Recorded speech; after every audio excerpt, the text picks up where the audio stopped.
İşleyen demir ne olmaz? İşleyen demir. Aha. Dəmirin üstünə yanır yağış yağanda belə. Su. Su yox. Su çox qalır dəmirin üstündə. Dəmir də rəngi dəyişir. Nə deyirlər? Paslanmaz. Afərin. Dostlar gündə nə olar?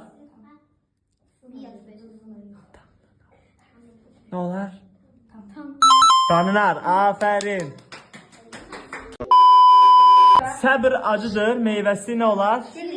Şirindir, aferin. Ne ekersen onu ne yersen? Biçersen.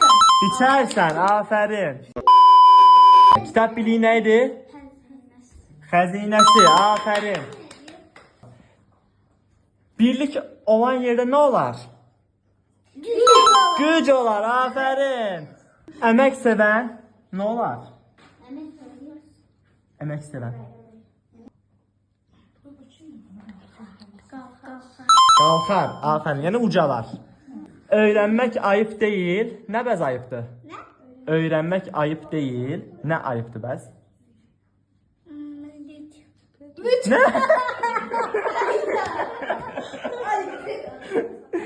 Öyrənməmək ayıbdır uşaqlar. Alışdı bir də bizim ölkə.